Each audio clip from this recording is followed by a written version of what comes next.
ततो ज्ञानमरीचमन्यासावतार हरिरात्मन् जयति हरिरचन्ति सर्वदेवे बन्धनं कुबेराय वैश्रवणाय महाराजाय महामङ्गलाय राजनमां समर्पयामि।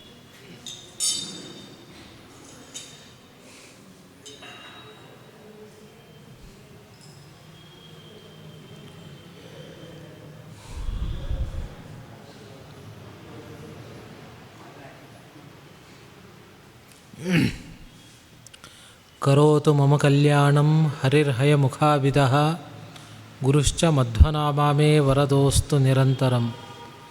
यद्विद्याधीशगुरो शुश्रूषान्या न रोचते तस्मात् अस्तु एषा भक्तियुक्ता श्रीविद्याधीशपादयोः सेवा। तपस्वाध्यायशुश्रूषा कृष्णपूजारतं मुनिं विश्वेशमिष्टदं वन्दे परिव्राट् चक्रवर्तिनं। श्रीगुरुभ्यो नमः। हरि ओಂ। ಪರಮಪೂಜ್ಯ ವ್ಯಾಸರಾಜ ಮಠಾಧೀಶರ ಪಾದಪದ್ಮಗಳಲ್ಲಿ ಅನಂತ ನಮಸ್ಕಾರಗಳನ್ನು ಸಲ್ಲಿಸುತ್ತಾ ಯಥಾಮತಿಯಾಗಿ ಮಹಾಭಾರತದ ವನಪರ್ವದ ಪ್ರವಚನವನ್ನು ಮಾಡುವ ಪ್ರಯತ್ನವನ್ನು ನಾನು ಮಾಡ್ತೇನೆ. ಹೆಸರು ತಿಳಿಸುವಂತೆ ವನಪರ್ವ, ಪಾಂಡವರು ವನವಾಸವನ್ನು ಮಾಡತಕ್ಕಂತಹ ಪ್ರಸಂಗ ಈ ಸಂದರ್ಭದಲ್ಲಿ ವ್ಯಾಸರು ದಾಖಲು ಮಾಡಿದ್ದಾರೆ. ವನವಾಸದ ಕಾಲದಲ್ಲಿ ಒಂದು ಕಡೆಯಲ್ಲಿ ವಾಸ ಮಾಡದೆ ಅನೇಕ ಕ್ಷೇತ್ರಗಳನ್ನು ಪಾಂಡವರು ಸಂದರ್ಶನ ಮಾಡ್ತಾ ಇದ್ದಾರೆ. ನಿನ್ನೆ ದಿವಸ ಗೋದಾವರಿ ತೀರಕ್ಕೆ ಬಂದಂತಹ ಪ್ರಸಂಗವನ್ನು ನಾವು ನೋಡಿದ್ವಿ. ಅನಂತರದಲ್ಲಿ ಶೂರ್ಪಾರಕ ಅನ್ನುವ ಮತ್ತೊಂದು ಪುಣ್ಯಕರವಾದಂತಹ ಕ್ಷೇತ್ರ, ಅಲ್ಲಿ ಪಾಂಡವರು ಬಂದರು. ಹಾಗೆ ಅಲ್ಲೇ ಸಮೀಪದಲ್ಲಿ ಹಿಂದೆ ದೇವತೆಗಳು ಆಚರಣೆ ಮಾಡಿರ್ತಕ್ಕಂತಹ ಬೃಹತ್ ಯಜ್ಞ ವೇದಿಕೆ ಇತ್ತು, ಅದರ ಸಂದರ್ಶನವನ್ನು ಮಾಡಿದರು. ಅಗಸ್ತ್ಯ ತೀರ್ಥ, ಹೀಗೆ ಅನೇಕ ತೀರ್ಥಗಳ ಸಂದರ್ಶನವನ್ನು ಪಾಂಡವರು ಮಾಡಿದರು. ಹೀಗೆ ಸಂಚಾರವನ್ನು ಮಾಡ್ತಾ ಪ್ರಭಾಸ ಅನ್ನುವ ಕ್ಷೇತ್ರಕ್ಕೆ ಪಾಂಡವರು ಬಂದಿದ್ದಾರೆ. ಇದು ಪಶ್ಚಿಮ ಸಮುದ್ರ, ಅರಬ್ಬಿ ಸಮುದ್ರದ ತೀರದಲ್ಲಿರ್ತಕ್ಕಂತಹ ದ್ವಾರಕೆಗೆ ಹತ್ತಿರದಲ್ಲಿರ್ತಕ್ಕಂತಹ ಬಹಳ ಶ್ರೇಷ್ಠವಾದಂತಹ ಕ್ಷೇತ್ರ ಪ್ರಭಾಸ ಕ್ಷೇತ್ರ. ಅಲ್ಲಿ ಯುಧಿಷ್ಠಿರ 12 ದಿವಸಗಳ ಕಾಲ ಕಠಿಣವಾದಂತಹ ತಪಸ್ಸನ್ನು ಮಾಡಿದ. ಕೇವಲ ನೀರನ್ನು ಕುಡಿದುಕೊಂಡು, ಕೇವಲ ಗಾಳಿಯನ್ನು ಸೇವನೆ ಮಾಡಿಕೊಂಡು 12 ದಿವಸಗಳ ಕಾಲ ಕಠಿಣವಾದ ತಪಸ್ಸನ್ನು ಮಾಡಿದ ಅನ್ನುವ ವಿವರವೂ ಕೂಡ ಅಲ್ಲಿ ಬಂತು. ಆವಾಗ ಯಾದವರಿಗೆ, ವೃಷ್ಣಿಗಳಿಗೆ ಪಾಂಡವರು ಬಂದ ವಾರ್ತೆ ತಿಳಿತು. ಕೂಡಲೇ ಬಲರಾಮ ಮತ್ತು ಕೃಷ್ಣ ಉಳಿದ ಯಾದವ ವೀರರೊಂದಿಗೆ ಪಾಂಡವರ ಬಳಿಗೆ ಬಂದಿದ್ದಾರೆ. ಪರಸ್ಪರ ಕ್ಷೇಮದ ವಿಚಾರಣೆಯನ್ನು ಮಾಡಿಕೊಂಡರು. ಅನಂತರದಲ್ಲಿ ಪಾಂಡವರ ಸುತ್ತುವರೆದು ಎಲ್ಲ ಯಾದವರು ಕೂಡ ಅಲ್ಲಿ ಕುಳಿತುಕೊಂಡರು. ಪಾಂಡವರ ದುಸ್ಥಿತಿಯನ್ನು ನೋಡಿ ಬಹಳ ಕಣ್ಣೀರನ್ನು ಸುರಿಸಿದರು ಅನ್ನುವ ವಿವರ ನಿನ್ನೆ ಬಂತು. ನಂತರದ ಅಧ್ಯಾಯದಲ್ಲಿ ಪಾಂಡವರ ಕಷ್ಟವನ್ನು ಬಲರಾಮ ಕೃಷ್ಣನಿಗೆ ಹೇಳ್ತಕ್ಕಂತಹ ಪ್ರಸಂಗ ಅದು ಈ ಅಧ್ಯಾಯದಲ್ಲಿ ಬರುತ್ತೆ. ಜನಮೇಜಯ ರಾಜ ಪ್ರಶ್ನೆ ಮಾಡ್ತಾ ಇದ್ದಾನೆ. ಪ್ರಭಾಸ ಕ್ಷೇತ್ರಕ್ಕೆ ಪಾಂಡವರು ಹೋಗಿದ್ದಾರೆ, ಅಲ್ಲಿ ಏನು ನಡೀತು, ಯಾದವರ ಜೊತೆಯಲ್ಲಿ ಪಾಂಡವರ ಭೇಟಿ ಆಯ್ತಲ್ಲ, ಎಲ್ಲರೂ ಕೂಡ ಮಹಾತ್ಮರೇ, ಬಹಳ ಶೂರರೇ. ಕೃಷ್ಣಯ ಪಾಂಡವಾಶ್ಚೈವ ಸಹೃದಶ್ಚ ಪರಸ್ಪರಂ, ಪರಸ್ಪರ ಬಂಧುಗಳೂ ಹೌದು, ಅತ್ಯಂತ ಸ್ನೇಹಿತರೂ ಹೌದು. ಅಲ್ಲೇನು ನಡೀತು ಅಂತ ಜನ್ಮೇಜಯ ಪ್ರಶ್ನೆಯನ್ನು ಮಾಡ್ತಾ ಇದ್ದಾನೆ. ಪ್ರಭಾಸ ತೀರ್ಥಂ ಸಂಪ್ರಾಪ್ಯ ಪುಣ್ಯಂ ತೀರ್ಥಂ ಮಹೋದಧೇ ವೃಷ್ಣಯ ಪಾಂಡವಾನ್ ವೀರಾನ್ ಹರಿವಾರ್ಯೋಪತಸ್ಥಿರೆ. ಪ್ರಭಾಸ ಕ್ಷೇತ್ರವನ್ನು ತಲುಪಿದರು. ಅನಂತರದಲ್ಲಿ ಎಲ್ಲರೂ ಕೂಡ ಪಾಂಡವರನ್ನು ಸುತ್ತುವರೆದು ಕುಳಿತುಕೊಂಡಿದ್ದಾರೆ. ಆ ಸಂದರ್ಭದಲ್ಲಿ ಬಲರಾಮ ಕೃಷ್ಣನನ್ನು ಕುರಿತು ಈ ಮುಂದಿನ ಮಾತುಗಳನ್ನು ಹೇಳ್ತಾನೆ. ನ ಕೃಷ್ಣ ಧರ್ಮಶ್ಚರಿತೋ ಭವಾಯ ಜಂತೋರಧರ್ಮಶ್ಚ ಪರಾಭವಾಯ ಯುಧಿಷ್ಠಿರೋ ಯತ್ರ ಜಟಿ ಮಹಾತ್ಮ ವನಾಶ್ರಯ ಕ್ಲಿಶ್ಯತಿ ಚೀರವಾಸಾಹ. ಕೃಷ್ಣನನ್ನು ಕುರಿತು ಬಲರಾಮ ಹೇಳ್ತಾ ಇದ್ದಾನೆ, ಯುಧಿಷ್ಠಿರನ ಅವಸ್ಥೆ ನೋಡು. ಪಾಂಡುರಾಜನ ಮಕ್ಕಳು ಅರಮನೆಯಲ್ಲಿ ಇದ್ಕೊಂಡು ರಾಜ್ಯಭಾರವನ್ನು ಮಾಡಬೇಕಾದವರು. ಆದರೆ ಅವರ ದುಸ್ಥಿತಿಯನ್ನು ನೋಡು. ಯುಧಿಷ್ಠಿರೋ ಯತ್ರ ಜಟಿ, ಯುಧಿಷ್ಠಿರ ಜಟಾಧಾರಿಯಾಗಿದ್ದಾನೆ. ರಾಜರ ಯಾವ ಭೂಷಣಗಳೂ ಕೂಡ ಇಲ್ಲ, ಋಷಿಮುನಿಗಳಂತೆ ಜೀವನವನ್ನು ಮಾಡ್ತಾ ಇದ್ದಾನೆ. ನಾರು ಮಡಿಯನ್ನು ಉಟ್ಕೊಂಡಿದ್ದಾನೆ. ವನಾಶ್ರಯ ಕ್ಲಿಶ್ಯತಿ ಚೀರವಾಸಾಹ, ಋಷಿಮುನಿಗಳು ಉಡತಕ್ಕಂತಹ ನಾರುಮಡಿ. ರಾಜರಂದರೆ ಪಟ್ಟೆ ಪೀತಾಂಬರವನ್ನು ಉಟ್ಕೊಳ್ಬೇಕು, ಸರಿಯಾದ ವಸ್ತ್ರವಿಲ್ಲದೆ ನಾರುಮಡಿಯನ್ನು ಉಟ್ಕೊಂಡಿದ್ದಾನೆ. ಜಟವನ್ನು ಬಿಟ್ಟಿದ್ದಾನೆ. ಚೆನ್ನಾಗಿ ಕೂದಲನ್ನು ಬಿಟ್ಟು ಮುಖಕ್ಷೌರವನ್ನು ಮಾಡಿಕೊಂಡು ಕಿರೀಟ ಕುಂಡಲಧಾರಿಯಾಗಿರಬೇಕಾದವನು ಜಟೆಯನ್ನು ಧಾರಣೆ ಮಾಡಿಕೊಂಡು ಕ್ಲಿಶ್ಯತಿ, ಬಹಳ ಕ್ಲೇಶವನ್ನು ಪಡ್ತಾ ಇದ್ದಾನೆ. ಇದು ಹೇಗಾಗ್ತಾ ಇದೆ ಅಂತಂದರೆ, ನ ಕೃಷ್ಣ ಧರ್ಮಶ್ಚರಿತೋ ಭವಾಯ ಜಂತೋರಧರ್ಮಶ್ಚ ಪರಾಭವಾಯ. ಯುಧಿಷ್ಠಿರ ಯಾವತ್ತೂ ಕೂಡ ಒಬ್ಬರಿಗೂ ಒಂದು ಕೆಟ್ಟದ್ದನ್ನು ಮಾಡಿಲ್ಲ. ಧರ್ಮದೇವತೆ, ಧರ್ಮರಾಜ, ಬಹಳ ಧರ್ಮದಿಂದನೇ ನಡೆದುಕೊಂಡವನು. ಒಂದು ದಿವಸವೂ ಕೂಡ ಒಬ್ಬರಿಗೆ ಅನ್ಯಾಯ ಮಾಡಿಲ್ಲ. ಅನ್ಯಾಯ ಮಾಡೋದಲ್ಲ, ಮನಸ್ಸಿನಿಂದನೇ ಮತ್ತೊಬ್ಬರಿಗೆ ಕೆಟ್ಟದ್ದನ್ನು ಬಯಸಿದವನಲ್ಲ ಧರ್ಮರಾಜ. ಅಂತಹ ಮಹಾತ್ಮ ಧರ್ಮರಾಜ ಪರರಿಗೆ ಎಂದಿಗೂ ಕೆಟ್ಟದ್ದನ್ನು ಬಯಸಿದವನಲ್ಲ.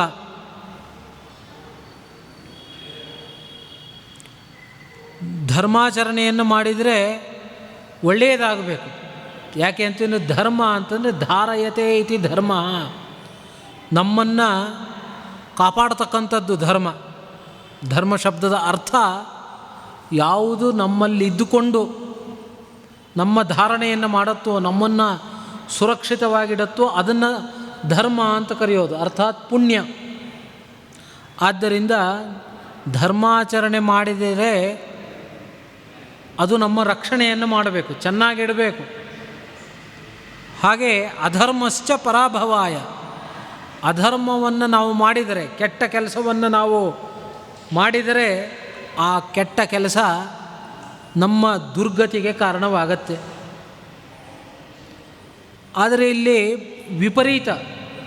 ಧರ್ಮಾಚರಣೆಯನ್ನು ಮಾಡಿದವರು ಪಾಂಡವರು ಬಹಳ ದುಸ್ಥಿತಿಯಲ್ಲಿದ್ದಾರೆ.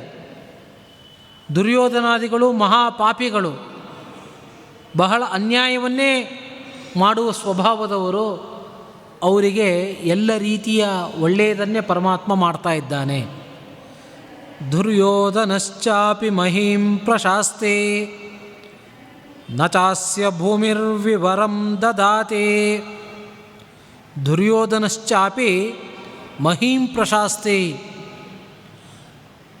ಧರ್ಮಾಚರಣೆಯನ್ನು ಮಾಡಿದ ಪಾಂಡವರು ಕಾಡಿನಲ್ಲಿ ಸುತ್ತಾಡ್ತಾ ಇದ್ದರೆ, ಪಾಪಿಯಾದ ಅಧರ್ಮಶೀಲನಾದ ದುರ್ಯೋಧನ ಮಹೀಂ ಪ್ರಶಸ್ತಿ ಭೂಮಿಯನ್ನು ಆಳ್ತಾ ಇದ್ದಾನೆ. ರಾಜನಾಗಿ ಅವನು ಚೆನ್ನಾಗಿ ಮೆರಿತಾ ಇದ್ದಾನೆ.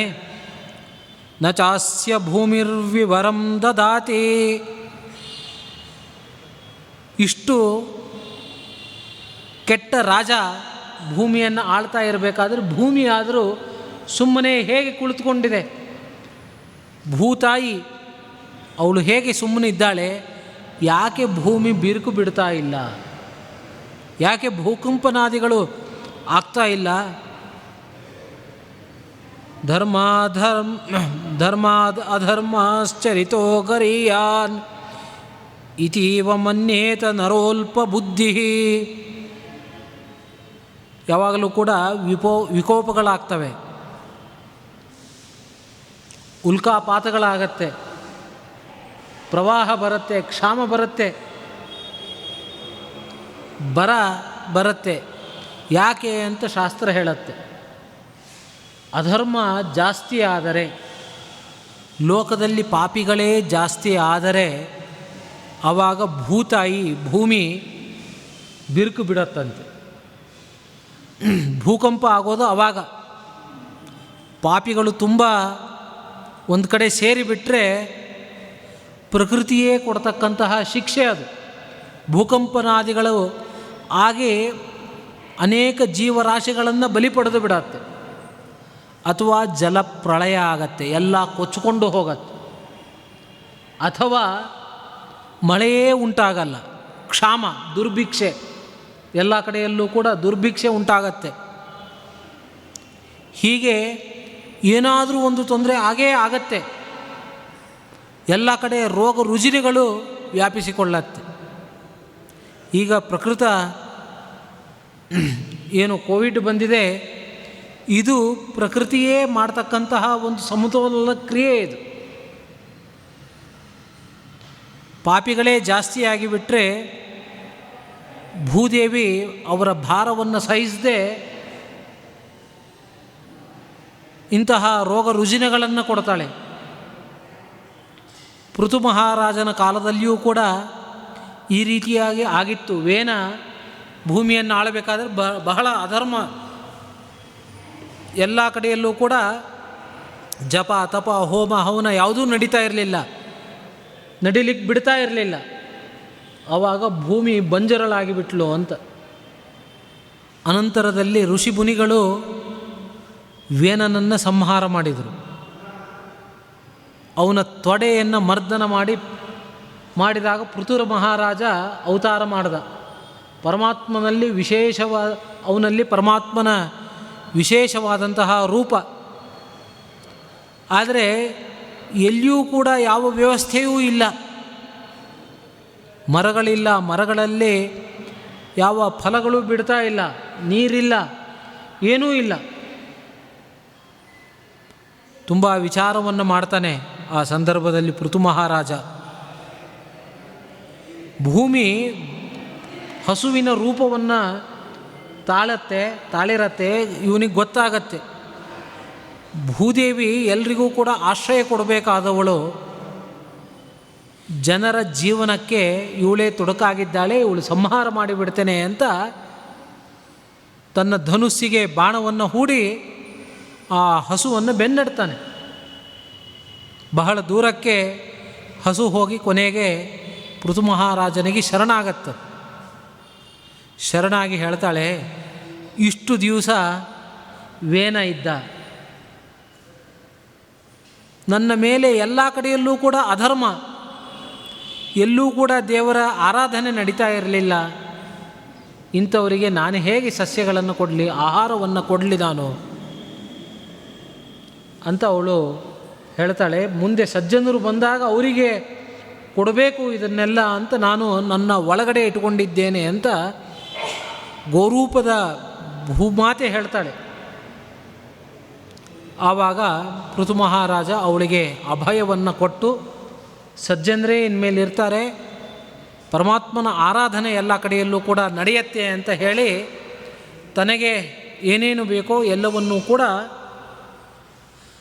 ಹಾಲಿನ ರೂಪದಿಂದ ಕರೆದುಕೊಂಡ. ದೇವತೆಗಳು ಕೂಡ ತಮಗೆ ಬೇಕಾದ ಪದಾರ್ಥಗಳನ್ನು ಅವಳಿಂದ ಪಡೆದುಕೊಂಡರು ಅನ್ನುವ ವಿವರಣೆ ಈ ಮಹಾಭಾರತದಲ್ಲಿ ಬರುತ್ತೆ.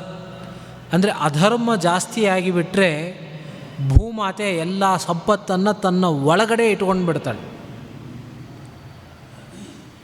ಅದು ಕಲಿಯುಗದಲ್ಲಿ ನಾವು ನೋಡ್ತೇವೆ. ಎಲ್ಲ ಕಡೆಯಲ್ಲೂ ಕೂಡ ಅಧರ್ಮ.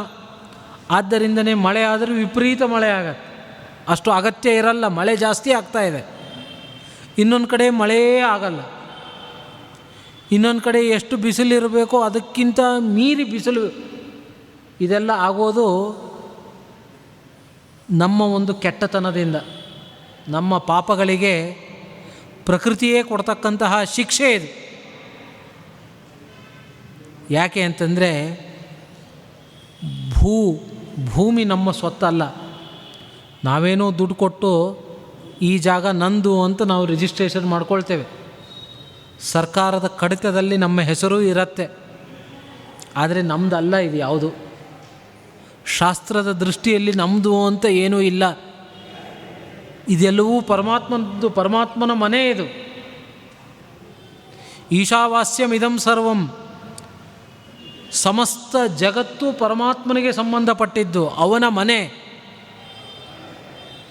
ನಮ್ಮದು ಅಂತ ಏನೂ ಇಲ್ಲ. ಅವನ ಮನೆಗೆ ಬಂದು ನಾವು ಕುಳಿತುಕೊಂಡಿದ್ದೇವೆ ಅಷ್ಟೇ. ನಿಜವಾಗಲೂ ನಮ್ಮ ಸ್ವತ್ತು ಅಲ್ಲ, ಎಲ್ಲವೂ ಪರಮಾತ್ಮನದ್ದೇ. ಪರಮಾತ್ಮನ ಮನೆಗೆ ನಾವು ಹೋದರೆ ಪರಮಾತ್ಮ ಹೇಳಿದಂತೆ ಕೇಳಬೇಕಷ್ಟೇ. ಸ್ವೇಚ್ಛಾಚಾರದ ಜೀವನ ಮಾಡಲಿಕ್ಕೆ ಅವಕಾಶ ಇಲ್ಲ.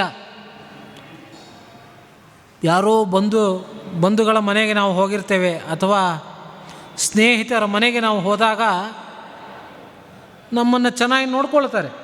ಬೇಕಾದ ಪದಾರ್ಥಗಳನ್ನು ಸಿದ್ಧಪಡಿಸಿ ಒಳ್ಳೆಯ ಹಾಸಿಗೆಯನ್ನು ಕೊಟ್ಟು ಚೆನ್ನಾಗಿ ಉಪಚಾರ ಮಾಡ್ತಾರೆ. ಆದರೆ ಅವರ ಮನೆಗೆ ಬಾಧಕವಾಗುವಂತೆ ನಾವು ನಡೆದುಕೊಂಡ್ರೆ ಯಾಕಾದರೂ ಬನ್ನಪ್ಪ ಅಂತ ಗುಸುಗುಸು ಮಾತು ಪ್ರಾರಂಭ ಆಗತ್ತೆ. ಇನ್ನೊಂದು ದಿನ ಜಾಸ್ತಿ ಆದರೆ ಕೇಳೇ ಬಿಡ್ತಾರೆ, ಇನ್ನೂ ಎಷ್ಟು ದಿವಸ ಇರೋ ಯೋಚನೆ ಇದೆ, ಯಾವತ್ತು ಹೋಗೋದು ಅಂತ ಕೇಳ್ತಾರೆ. ಯಾಕಪ್ಪ ಇವನು ಬಂದ, ಬೇರೆ ಜಾಗ ಸಿಗಲಿಲ್ವೇನೋ, ಸದ್ಯ ಮನೆ ಬಿಟ್ಟು ಹೋದರೆ ಸಾಕು ಅಂತ ಮನೆಯವರು ಮಾತನಾಡ್ಕೊಳ್ತಾರೆ. ಹಾಗೆ ಪರಮಾತ್ಮನ ಮನೆಗೆ ನಾವು ಹೋದಾಗಲೂ ಕೂಡ ನಮ್ಮ ಅಧರ್ಮವನ್ನು ನೋಡಿ ದೇವತೆಗಳೆಲ್ಲ ಇದೇ ಮಾತನಾಡ್ತಾರೆ. ಯಾಕೆ ಇಷ್ಟು ದರಿದ್ರ ಜೀವನವನ್ನು ಈ ಮನುಷ್ಯರು ನಡೆಸ್ತಾ ಇದ್ದಾರೆ? ನಾನು ಹೇಳಿದ್ದೇನು, ಇವರು ಮಾಡ್ತಾ ಇರೋದೇನು? ಯಾಕೆ ಜನರಿಗೆ ತೊಂದರೆ ಕೊಟ್ಕೊಂಡು ಬದುಕ್ತಾ ಇದ್ದಾರೆ? ಕೆಟ್ಟ ಜನ್ಮ. ಮನುಷ್ಯ ಅಂತಂದರೆ ಮತ್ತೊಬ್ಬರಿಗೆ ಬರೀ ತೊಂದರೆ ಕೊಡೋದರಲ್ಲೇ ಕಾಲಹರಣ. ತಾನು ಚೆನ್ನಾಗಿರಬೇಕು, ಉಳಿದವರೆಲ್ಲ ಹಾಳಾಗಬೇಕು. ಎಷ್ಟು ಮೋಸ ಮಾಡಲಿಕ್ಕೂ ಹೇಸಲ್ಲ, ಎಷ್ಟು ಕಳ್ಳತನ ಮಾಡಲಿಕ್ಕೂ ಹೇಸಲ್ಲ. ತನ್ನ ಎಲ್ಲ ಧರ್ಮಗಳನ್ನು ಬಿಟ್ಟು ಬಿಡ್ತಾನೆ. ಪರಮಾತ್ಮನನ್ನು ಸ್ತೋತ್ರ ಮಾಡಲ್ಲ. ದುಡ್ಡಿಗಾಗಿ ಯಾವುದೋ ನೀಚ ಜನರನ್ನು ಸೇವೆ ಮಾಡ್ತಾನೆ.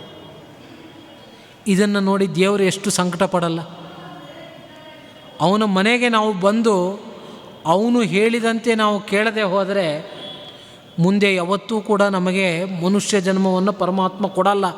ನಾವೇನೂ ಬೀಗಬಹುದು, ಇಷ್ಟೆಲ್ಲ ನನಗಿದೆ, ಯಾಕೆ ಸಂಧ್ಯಾ ವಂದನೆ ಯಾಕೆ ಮಾಡಬೇಕು, ಯಾಕೆ ದೇವಸ್ಥಾನಕ್ಕೆ ಹೋಗಬೇಕು, ಯಾಕೆ ಶುದ್ಧವಾಗಿ ಊಟ ಮಾಡಬೇಕು ಅಂತ ಮನಸ್ಸಿನಲ್ಲಿ ನಾವೇ ಏನೇನೇನೇನೋ ಪ್ರಶ್ನೆಗಳನ್ನು ಮಾಡಿಕೊಂಡು ಬಹಳ ಕೆಟ್ಟದಾಗಿ, ಪ್ರಾಣಿಗಳಿಗಿಂತಲೂ ಕೂಡ ಕೆಟ್ಟದಾಗಿ ಜೀವನವನ್ನು ಮಾಡ್ತಾಯಿದ್ದೇವೆ.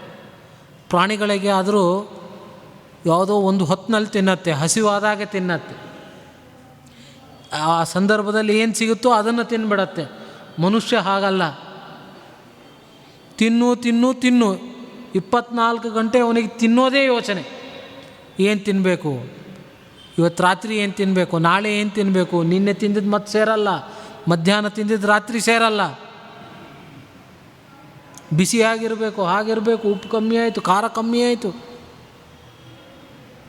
ಹೀಗೆ ಬರೀ ತಿನ್ನೋದು ಯೋಚನೆ. ಬಟ್ಟೆಗಳು, ಆ ಬಟ್ಟೆ ಹಾಕ್ಕೊಳ್ಬೇಕು, ಇದು ಹಾಕ್ಕೊಳ್ಬೇಕು, ನಿನ್ನೆ ಹುಟ್ಟಿದ್ದಿದು, ಇದು ಮತ್ತೆ ಚೆನ್ನಾಗಿ ಕಾಣಿಸಲ್ಲ, ಇದೇ ಯೋಚನೆ. ಇದನ್ನು ಒಳ್ಳೆಯ ಬಟ್ಟೆಗಳನ್ನು ಧಾರಣೆ ಮಾಡಲಿಕ್ಕೆ, ಒಳ್ಳೆಯ ಮನೆಯನ್ನು ಮಾಡಲಿಕ್ಕೆ ಇಲ್ಲ ಸಲ್ಲದ ಮೋಸಗಳನ್ನು ಮಾಡ್ತಾ ಹೋಗ್ತಾನೆ ಮನುಷ್ಯ.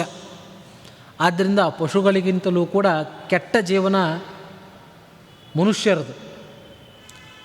ಇಷ್ಟು ಅಧರ್ಮಶಾಲಿಗಳಾಗಿ ಬಿಟ್ಟರೆ ಭೂಮಿಯೇ ಬಿರುಕು ಬಿಟ್ಟು ಬಿಡುತ್ತೆ.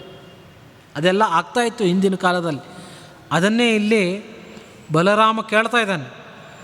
ನ ಚಾಸ್ಯ ಭೂಮಿರ್ವಿಭರಂ ದದಾತಿ, ಭೂಮಿ ಯಾಕೆ ಬಿರುಕು ಬಿಡ್ತಾ ಇಲ್ಲ? ಪಾಂಡವರು ಕಾಡಿನಲ್ಲಿ ಸುತ್ತಾಡ್ತಾ ಇದ್ದಾರೆ, ಪಾಪಿ ದುರ್ಯೋಧನ ಭೂಮಿಯನ್ನು ಆಳ್ತಾ ಇದ್ದಾನೆ. ಇದನ್ನು ನೋಡಿಕೊಂಡು ಭೂಮಿ ಯಾಕೆ ಸುಮ್ಮನೆ ಇದೆ? ಧರ್ಮಾಧರ್ಮಶ್ಚರಿತೋ ಗರೀಯಾನ್, ಇದನ್ನು ನೋಡಿದರೆ ಏನನ್ಸುತ್ತೆ? ಕೆಟ್ಟವರಿಗೆ ಕಾಲ, ಯಾರು ಕೆಟ್ಟದನ್ನು ಮಾಡ್ತಾರೋ ಅವರೇ ಚೆನ್ನಾಗಿರ್ತಾರೆ. ಆದ್ದರಿಂದ ಧರ್ಮಾದ್ ಅಧರ್ಮಶ್ಚರಿತೋ ವರೀಯಾನ್, ಧರ್ಮಕ್ಕಿಂತಲೂ ಕೂಡ ಅಧರ್ಮವೇ ಒಳ್ಳೆಯದು, ಅದರಿಂದನೇ ಒಳ್ಳೆಯದಾಗತ್ತೆ ಅಂತ ನರೋಲ್ಪ ಬುದ್ಧಿ, ಸಾಮಾನ್ಯ ಜನ ಹೀಗೆ ಭಾವಿಸ್ತಾರೆ. ಇಂಥ ವಿಚಾರ ನಮ್ಮ ತಲೆಗೂ ಬರ್ತಾ ಇರತ್ತೆ. ಏನೋ ಒಂದು ಸ್ವಲ್ಪ ಸದ್ಬುದ್ಧಿಯಿಂದ ಸಾಯಂಕಾಲ ಒಂದು ಸ್ವಲ್ಪ ಪುರಾಣ ಶ್ರವಣ ಮಾಡ್ತೇವೆ, ದೇವಸ್ಥಾನಗಳಿಗೆ ಹೋಗಿ ಪ್ರದಕ್ಷಿಣೆ ನಮಸ್ಕಾರಗಳನ್ನು ಮಾಡ್ತೇವೆ, ಮಡಿಯಿಂದ ಏನೋ ಸಂಧ್ಯಾ ವಂದನೆ, ದೇವರ ಪೂಜೆ, ಊಟ ಅಂತ ಮಾಡ್ತೇವೆ. ಆದರೆ ದೇವರು ನಮ್ಮ ಮೇಲೆ ಕಣ್ಣೇ ಬಿಡಲ್ಲ. ಬರೀ ಕಷ್ಟ ಕಷ್ಟ ಕಷ್ಟ. ಯಾರು ಪಾಪಿಗಳು ಕೆಟ್ಟ ಆಹಾರಗಳನ್ನು ತಿಂತ, ಬಹಳ ಮೋಸವನ್ನು ಮಾಡ್ತಾ, ವಂಚನೆಯನ್ನು ಮಾಡ್ತಾ ಯಾರು ಕೆಟ್ಟದ್ದನ್ನೇ ಮಾಡ್ತಾ ಇದ್ದಾರೋ ಅವರು ತುಂಬ ಮೆರಿತಾ ಇರ್ತಾರೆ. ಇವತ್ತಿನ ರಾಜಕಾರಣಿಗಳೆಲ್ಲ ಪ್ರಾಯಶಃ ಅದೇ ಗುಂಪಿಗೆ ಸೇರಿದವರು. ಜನರ ದುಡ್ಡನ್ನು ನಾನಾ ರೀತಿಯಾಗಿ ಕಸಿದುಕೊಳ್ತಾರೆ, ಅಭಿವೃದ್ಧಿಯನ್ನು ಮಾಡಲ್ಲ. ರಾಜರು ಅಂತಂದರೆ ರಂಜಯತೆ ಇತಿ ರಾಜ, ರಾಜನಿಗೆ ಬಹಳ ದೊಡ್ಡ ಕರ್ತವ್ಯ, ದೊಡ್ಡ ಸ್ಥಾನ ರಾಜನದ್ದು. ಪ್ರಜೆಗಳನ್ನು ಸಂತೋಷದಲ್ಲಿಡಬೇಕಾದದ್ದು ರಾಜನ ಕರ್ತವ್ಯ. ಆದ್ದರಿಂದ ಅವನನ್ನು ರಾಜ ಅಂತ ಕರೆಯೋದು. ರಾಜ ಅಂತಂದರೆ ರಂಜಯತೆ, ಪ್ರಜೆಗಳನ್ನು ರಂಜನೆ ಮಾಡುವವನು. ರಂಜನೆ ಅಂದರೆ ಮನೋರಂಜನೆ ಅಂತ ಒಂದು ಪದ ಇದೆ. ಸುಮ್ಮನೆ ಏನೋ ಆ್ಯಕ್ಟಿಂಗ್ ಮಾಡಿ ಏನೋ ಒಂದು ಸ್ವಲ್ಪ ಡ್ಯಾನ್ಸ್ ಮಾಡಿ ಮನೋರಂಜನೆ ಕೊಡೋದು ಅಂತ, ಅದು ಅಲ್ಲ. ಸಂತೋಷದಿಂದ ಇಡುವವನು ಅಂತ ಅರ್ಥ. ಯಾರು ಪ್ರಜೆಗಳನ್ನು ಸಂತೋಷದಿಂದ ಇಡ್ತಾರೋ ಅವನನ್ನೇ ರಾಜ ಅಂತ ಕರೆಯೋದು. ಉಳಿದವರೆಲ್ಲ ರಾಜರಲ್ಲ, ರಾಕ್ಷಸರು ಅಷ್ಟೇ. ಇವತ್ತಿನ ದಿವಸ ಅಂಥ ರಾಜರು ಬಹಳ ಕಮ್ಮಿ, ಇಲ್ಲೇ ಇಲ್ಲ ಅಂತ ಹೇಳ್ಬೋದು. ಪ್ರಜೆಗಳನ್ನು ದುಃಖದ ಕೂಪಕ್ಕೆ ಹಾಕ್ತಕ್ಕಂಥವರೇ ಜಾಸ್ತಿ ಇವತ್ತಿನ ದಿವಸ. ಆದರೆ ನೋಡಿ, ರಾಜಕಾರಣಿಗಳೆಲ್ಲ ಬಹಳ ಮೆರಿತಾ ಇರ್ತಾರೆ. ಐಷಾರಾಮಿ ವಾಹನದಲ್ಲಿ ಕುಳಿತುಕೊಂಡು ಎಲ್ಲ ಕಡೆ ಸನ್ಮಾನ, ಜಯಕಾರ, ಪೇಪರ್ನಲ್ಲೆಲ್ಲ ಅವ್ರದ್ದೇ ಫೋಟೋ. ಯಾರೋ ಏನೋ ಕೆಲಸ ಮಾಡಿರ್ತಾರೆ, ಇನ್ಯಾರ್ದೋ ದರ್ಬಾರು, ಅಥವಾ ಎಷ್ಟು ದುಡ್ಡು ಸರ್ಕಾರದಿಂದ ಮಂಜೂರಾಗಿರುತ್ತೋ ಅರ್ಧಕ್ಕರ್ಧ ದುಡ್ಡನ್ನು ತಾವಿಟ್ಟುಕೊಂಡು ಇನ್ನೇನೋ ಅರ್ಧಂಬರ್ಧ ಕೆಲಸ ಮಾಡಿ ಅದು ಪೇಪರಲ್ಲಿ ಬರುವಂತೆ ನೋಡಿಕೊಳ್ತಾರೆ. ಬಹಳ ಚೆನ್ನಾಗಿದ್ದಾರೆ. ಇಂತಹ ಪ್ರಶ್ನೆ ನಮ್ಮ ಮನಸ್ಸಿಗೂ ಬರುತ್ತೆ. ಅದನ್ನೇ ಬಲರಾಮ ಕೃಷ್ಣನಿಗೆ ಹೇಳ್ತಾ ಇದ್ದಾನೆ. ಯಾಕೋ ಅಧರ್ಮ ಮಾಡೋದೇ ಒಳ್ಳೆಯದು ಅನಿಸುತ್ತೆ, ಧರ್ಮ ಮಾಡಿದರೆ ಅದರಿಂದ ಏನೂ ಒಳ್ಳೆಯದಾಗ್ತಾ ಇಲ್ಲ. ದುರ್ಯೋಧನೇ ಚಾಪಿ ವಿವರ್ಧಮಾನೇ ಯುಧಿಷ್ಠಿರೇ ಚಾಸುಕ ಆತ್ತಸಾರೇ. ದುರ್ಯೋಧನ ಕೆಟ್ಟದು ಮಾಡಿದಷ್ಟು ವಿವರ್ಧಮಾನೆ, ಮೇಲಕ್ಕೆ ಹೋಗ್ತಾ ಇದ್ದಾನೋ. ರಾಜ್ಯ ಲಕ್ಷ್ಮಿಯನ್ನು ಅವನು ಅನುಭವಿಸ್ತಾ ಇದ್ದಾನೆ. ಇನ್ನೊಂದು ಕಡೆ ಧರ್ಮದಿಂದ ಇರತಕ್ಕಂತಹ ಪಾಂಡವರು ಎಲ್ಲವನ್ನೂ ಕೂಡ ಕಳೆದುಕೊಂಡು, ತಮ್ಮ ರಾಜ್ಯವನ್ನು ಕಳೆದುಕೊಂಡು, ಜೂಜಾಟದಲ್ಲಿ ಪತ್ನಿಯನ್ನೇ ಕಳೆದುಕೊಂಡರು, ಎಲ್ಲವನ್ನೂ ಕಳೆದುಕೊಂಡಿದ್ದಾರೆ. ಋತಸ್ವರಾಜ್ಯಾಯ ತನಾರ್ಥ ಭಾರ್ಯೆ. ಸ್ವರಾಜ್ಯ, ತಮ್ಮ ರಾಜ್ಯವನ್ನು ಕಳೆದುಕೊಂಡ್ರು, ಭಾರ್ಯೆ ಪತ್ನಿಯನ್ನು ಕಳೆದುಕೊಂಡ್ರು. ದುರ್ಯೋಧನೇನಾಲ್ಪದನೇ ಚ ಪಾರ್ಥೆ. ಈ ಕೆಟ್ಟ ದುರ್ಯೋಧನನಿಂದ ಎಲ್ಲವನ್ನೂ ಕೂಡ ಕಳೆದುಕೊಂಡ್ರು ಪಾಂಡವರು. ಆದ್ದರಿಂದ ಅಧರ್ಮವೇ ಮೇಲಾಗ್ತಾ ಇದೆ, ಧರ್ಮಕ್ಕೆ ಬೆಲೆ ಇಲ್ಲ. ಕಿಂ ತ್ವದ್ವ ಕರ್ತವ್ಯಮಿಹ ಪ್ರಜಾಭಿಃ ಶಂಕಾಮಿತಃ ಸಂಜನಿತಾ ನರಾಣಾಂ. ಕಿಂ ತ್ವದ್ಯ ಕರ್ತವ್ಯಂ, ಪ್ರಜೆಗಳಿಗೆಲ್ಲರಿಗೂ ಕೂಡ ಗಾಬರಿಯಾಗಿದೆ. ಯಾವುದು ಸರಿ, ಯಾವುದು ತಪ್ಪು, ಯಾಕೆ ಹೀಗಾಯಿತು, ನಾವೆಲ್ಲರೂ ಕೂಡ ಯಾರನ್ನು ಆಶ್ರಯಿಸಬೇಕು? ಪಾಂಡವರು ರಾಜರೋ ಅಥವಾ ದುರ್ಯೋಧನಾದಿಗಳೇ ರಾಜರೋ ಅಂತ ಪ್ರಜೆಗಳಿಗೆ ತಿಳಿತಾ ಇಲ್ಲ. ದೊಡ್ಡ ಶಂಕೆ ಅವರಲ್ಲಿ ಬಂದಿದೆ, ಏನು ಮಾಡಬೇಕು ಅಂತ ಗೊತ್ತಾಗ್ತಾ ಇಲ್ಲ. ಅಯಂ ಹಿ ಧರ್ಮ ಪ್ರಭವೋ ನರೇಂದ್ರ ಧರ್ಮೇ ರತಃ ಸತ್ಯ ಧೃತಿ ಪ್ರದಾತ. ಧರ್ಮರಾಜ ಧರ್ಮಪ್ರಭವ, ಧರ್ಮದೇವತೆಯಿಂದ ಹುಟ್ಟಿದವನು. ಕುಂತಿಯಿಂದ ಧರ್ಮದೇವತೆಯಲ್ಲಿ ದೂರ್ವಾಸರ ವರ ಇರುತ್ತೆ. ಆ ಸಂದರ್ಭದಲ್ಲಿ ಧರ್ಮದೇವತೆಯನ್ನು ಸ್ಮರಣೆ ಮಾಡಿದಾಗ, ಜಪ ಮಾಡಿದಾಗ ಕುಂತಿ ಯುಧಿಷ್ಠಿರನನ್ನು ಪಡೆದಳು. ಧರ್ಮಪ್ರಭವ ಧರ್ಮೇ ರತಃ, ಆದ್ದರಿಂದ ಧರ್ಮದಲ್ಲಿಯೇ ಆಸಕ್ತ. ಧರ್ಮರಾಜ ಯಾವಾಗಲೂ ಕೂಡ ಧರ್ಮದಲ್ಲಿಯೇ ಆಸಕ್ತ. ಸತ್ಯಧೃತಿ, ಯಾವಾಗಲೂ ಕೂಡ ಸತ್ಯವನ್ನೇ ಮಾತನಾಡುವವನು. ಎಂದಿಗೂ ಸುಳ್ಳನ್ನು ಮಾತನಾಡಿಲ್ಲ, ಮಾತನ್ನು ಮೀರಿ ನಡೆದಿಲ್ಲ ಯಾವತ್ತು. ಸತ್ಯ ಅಂದರೆ ಏನು? ಇದ್ದದ್ದನ್ನು ಇದ್ದಾಗೆ ಹೇಳೋದು ಸತ್ಯ ಅಲ್ಲ. ನಮ್ಮ ಲೋಕ ವ್ಯವಹಾರದಲ್ಲಿ ಸತ್ಯ ಅಂದರೆ ಇದ್ದದ್ದನ್ನು ಇದ್ದಾಗೆ ಹೇಳೋದು. ಆದರೆ ಶಾಸ್ತ್ರದಲ್ಲಿ ಸತ್ಯ ಅಂತಂದರೆ ಇದ್ದದ್ದನ್ನು ಇದ್ದಾಗೆ ಹೇಳೋದು ಸತ್ಯ ಅಲ್ಲ. ಸಜ್ಜನರಿಗೆ ಹಿತವಾಗುವಂತೆ ಮಾತನಾಡೋದೇ ಸತ್ಯ. ಸತಾಂ ಹಿತಂ, ಯಾವ ಮಾತಿನಿಂದ ಸಜ್ಜನರಿಗೆ ಹಿತವಾಗುತ್ತೋ ಹಾಗೆ ಮಾತನಾಡಬೇಕು, ಅದೇ ಸತ್ಯ. ಕಳ್ಳರು ಬರ್ತಾ ಇದ್ದಾರೆ, ದರೋಡೆಕಾರರು ಪರರ ಸ್ವತ್ತನ್ನು ಅಪಹಾರ ಮಾಡಲಿಕ್ಕೆ ಕೊಲ್ಲಿಕ್ಕೂ ಹೇಸುವವರಲ್ಲ. ಅಂತಹ ದುಷ್ಟರು ಬಂದಾಗ ಅವರಿಗೆ ನಿಜವನ್ನು ಹೇಳಬಾರ್ದು ಯಾವತ್ತೂ ಕೂಡ. ಅವರಿಗೆ ದಾರಿ ತಪ್ಪಿಸಬೇಕು. ಯಾರಾದನ್ನು ಅಟ್ಸ್ಕೊಂಡು ಹೋಗ್ತಾ ಇದ್ದರೆ ಹೋದ ವ್ಯಕ್ತಿಯ ದಾರಿಯನ್ನು ತೋರಿಸೋದಲ್ಲ, ಅವರನ್ನು ರಕ್ಷಣೆ ಮಾಡಬೇಕು. ನಾನು ಯಾವತ್ತೂ ಸತ್ಯವನ್ನೇ ನುಡಿತೇನೆ ಅಂತ ನೋಡಿ ಆ ದಾರಿಯಲ್ಲಿ ಅವನು ಹೋದ ಅಂತ ತೋರಿಸಿಬಿಡಬಾರ್ದು. ಕಳ್ಳರಿಗೆ, ದರೋಡೆಕಾರರಿಗೆ ಅವ್ರಿಗೆ ಸುಳ್ಳನ್ನೇ ಹೇಳಬೇಕು, ಅದೇ ಸತ್ಯ ಆಗತ್ತೆ. ಯಾಕೆ ಅಂತಂದರೆ ಅದರಿಂದ ಒಬ್ಬನ ಪ್ರಾಣ ಉಳಿಯತ್ತೆ. ಹೀಗೆ ಧರ್ಮರಾಜ ಸತ್ಯಧೃತಿ, ಸಜ್ಜನರಿಗೆ ಹಿತವನ್ನು ಮಾಡೋದರಲ್ಲಿ ಬಹಳ ಧೈರ್ಯಶಾಲಿ. ಸಜ್ಜನರಿಗೆ ಯಾವಾಗಲೂ ಕೂಡ ಹಿತವನ್ನು ಮಾಡ್ತಾ ಇದ್ದ. ಪ್ರದಾತ, ಬಹಳ ದಾನಶೀಲ. ದಾನಶೀಲರು ಬಹಳ ಕಮ್ಮಿ, ಆಶ್ವಾಸನೆ ಕೊಡೋರೇ ಜಾಸ್ತಿ. ದಾತ ಭವತಿವಾನವ ಅಂತ ಸ್ಮೃತಿಗಳು ಹೇಳುತ್ತೆ. ದಾನಶೀಲ ಹುಟ್ಟುತ್ತಾನೋ ಇಲ್ಲೋ ಗೊತ್ತಿಲ್ಲ, ಒಳ್ಳೆಯ ಮಾತುಗಾರ ಹುಟ್ಟಬಹುದು, ಒಳ್ಳೆಯ ವೀರನೊಬ್ಬ ಹುಟ್ಟಬಹುದು. ವಕ್ತ್ರ ದಶಸಹಸ್ರೇಶು, 10,000 ಮಕ್ಕಳು ಹುಟ್ಟಿದರೆ ಒಬ್ಬ ವಕ್ತೃ, ಒಳ್ಳೆಯ ಮಾತುಗಾರ ಹುಟ್ಟುತ್ತಾನೆ. ಶತೇಶು ಜಾಯತೆ ಶೂದ್ರ, 100 ಜನ ಮಕ್ಕಳು ಹುಟ್ಟಿದರೆ ಒಬ್ಬ ಒಳ್ಳೆಯ ಶೂರನಾಗಿರ್ತಾನೆ, ಶೂರವೀರನಾಗಿರ್ತಾನೆ. 1000 ಪ್ರಜೆಗಳಲ್ಲಿ ಒಬ್ಬ ಪಂಡಿತ ಸಿಗ್ತಾನೆ. ಪಾಂಡಿತ್ಯಕ್ಕಿಂತಲೂ ಮಿಗಿಲಾದದ್ದು ವಕ್ತೃತ್ವ. 10,000 ಜನರಲ್ಲಿ ಒಬ್ಬನಿಗೆ ವಕ್ತೃತ್ವ ಇರುತ್ತೆ. ಆದರೆ ದಾನಶೀಲ ಇರ್ತಾನೋ ಇಲ್ವೋ ಅಂತ ಹೇಳಲಿಕ್ಕೆ ಬರಲ್ಲ.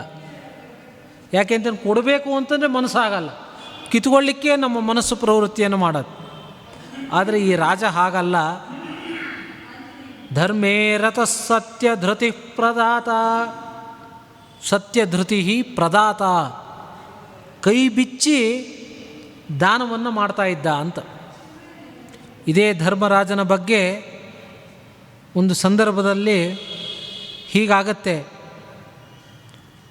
ಒಬ್ಬ ತನ್ನ ಜಮೀನನ್ನು ಮಾರಿದ್ದಾನೆ ಇನ್ನೊಬ್ಬನಿಗೆ.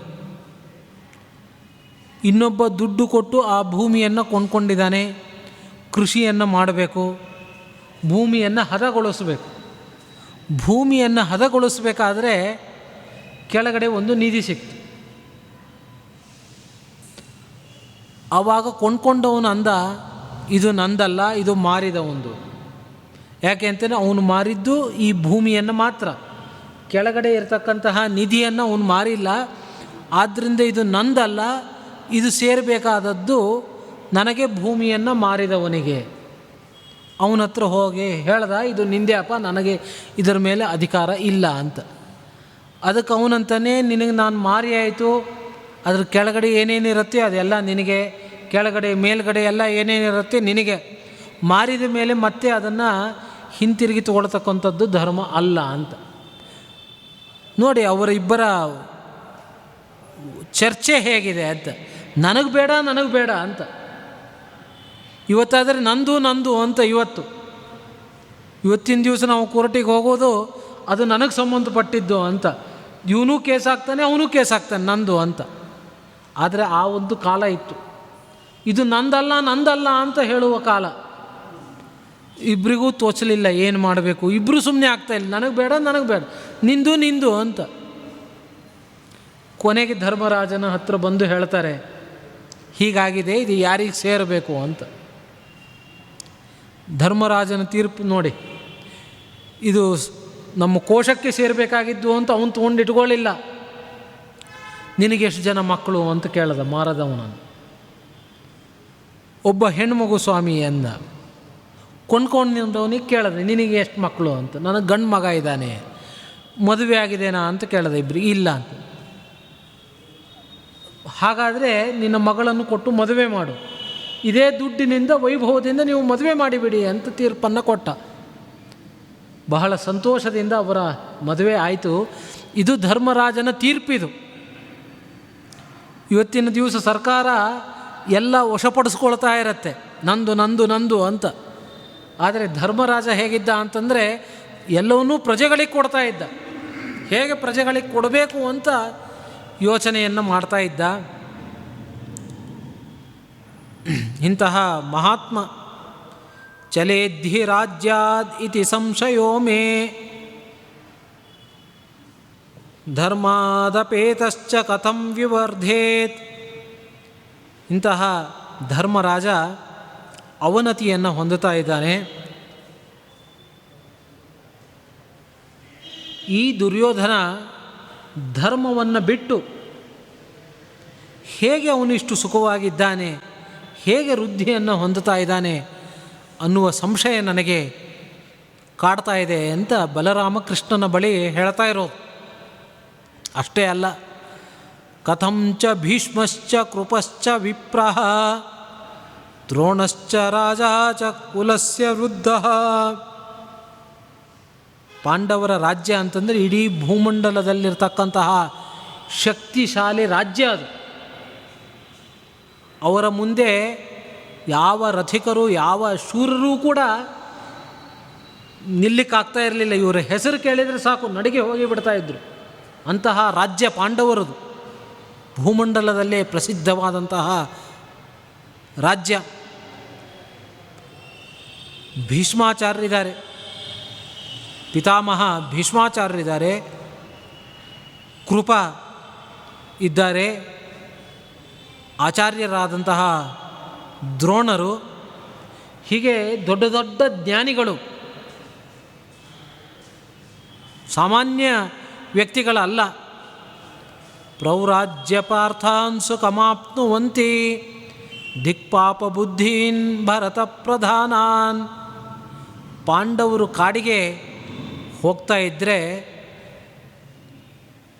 ಇವರೆಲ್ಲ ಹೇಗೆ ನೋಡಿಕೊಂಡು ಸುಮ್ಮನೆ ಇದ್ದಾರೆ? ಯಾಕೆ ಅಂತಂದರೆ ದೊಡ್ಡವರ ಕರ್ತವ್ಯ.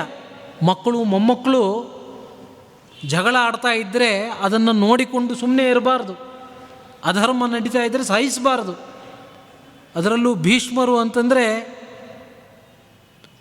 ಮಹಾಶಕ್ತಿಶಾಲಿ, ಅವರ ಮಾತೇ ಅಂತಿಮ. ಅಂತಹ ಭೀಷ್ಮಾಚಾರ್ಯರು ಕೂಡ ಹೇಗೆ ಸುಮ್ಮನೆ ಇದ್ದಾರೆ? ಇಷ್ಟೆಲ್ಲ ಅನ್ಯಾಯ ನಡೀತಾ ಇರಬೇಕಾದ್ರೆ ಅದನ್ನು ನೋಡಿಕೊಂಡು ಹೇಗೆ ಭೀಷ್ಮಾದಿಗಳು ಸುಮ್ಮನೆ ಇದ್ದಾರೆ? ಪಾಂಡವರು ದುಃಖ ಪಡೋದನ್ನು ನೋಡಿಕೊಂಡು ಹೇಗೆ ಸುಮ್ಮನೆ ಇದ್ದಾರೆ? ದಿಕ್ಪಾಪ ಬುದ್ಧೀನ್ ಭರತ ಪ್ರಧಾನಾನ್, ಭರತ ವಂಶದಲ್ಲಿ ಜನಿಸಿದಂತಹ ಪಾಪ ಬುದ್ಧಿಗೆ ಪಾಪಿಷ್ಠರಾದಂತಹ ಇವರಿಗೆಲ್ಲ ಧಿಕ್ಕಾರ ಅಂತ ಬಲರಾಮ ಹೇಳ್ತಾ ಇದ್ದಾನೆ.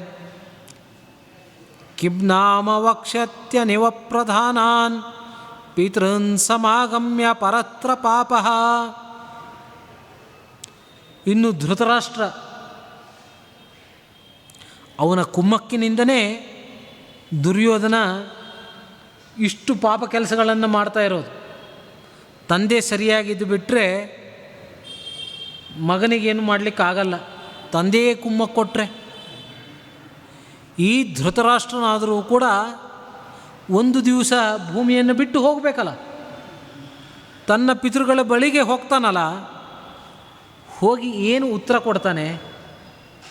ನಿನ್ನ ಮಕ್ಕಳೆಲ್ಲ ಚೆನ್ನಾಗಿದ್ದಾರಾ, ನಮ್ಮ ವಂಶ ಚೆನ್ನಾಗಿದೇನಾ ಅಂತ ಪಿತೃದೇವತೆಗಳು ಕೇಳಿದರೆ ಏನು ಉತ್ತರ ಹೇಳ್ತಾನೆ?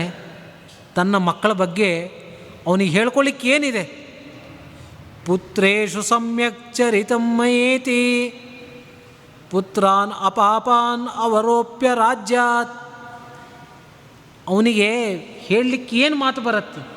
ಪಾಂಡವರನ್ನು ಕಾಡಿಗೆ ಕಳಿಸಿ ನನ್ನ ಮಕ್ಕಳನ್ನು ಸಿಂಹಾಸನದಲ್ಲಿ ಕೂಡಿಸಿದೆ ಅಂತ ಅವನು ಯಾವ ಬಾಯಿಯಲ್ಲಿ ತನ್ನ ಪಿತೃಗಳ ಬಳಿಗೆ ಹೇಳ್ಕೊಳ್ಳಿಕ್ಕೆ ಸಾಧ್ಯ? ಎಂತಹ ಪಾಪಿಷ್ಟ ಆ ಧೃತರಾಷ್ಟ್ರ ಅಂತ ಬಲರಾಮ ಕೃಷ್ಣನ ಬಳಿಯಲ್ಲಿ ಹೇಳತಕ್ಕಂತಹ ಮಾತು.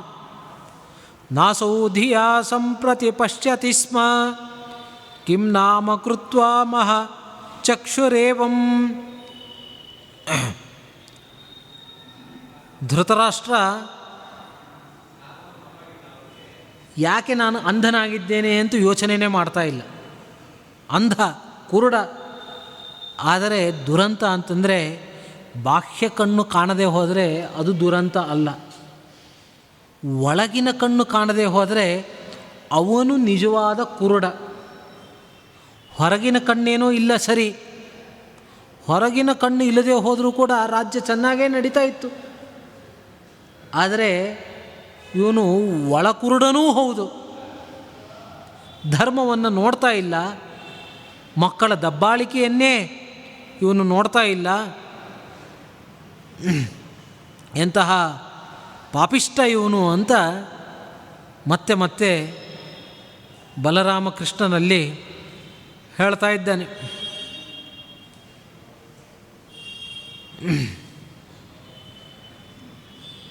ಇನ್ನು ಪ್ರಜೆಗಳಿದ್ದಾರೆ.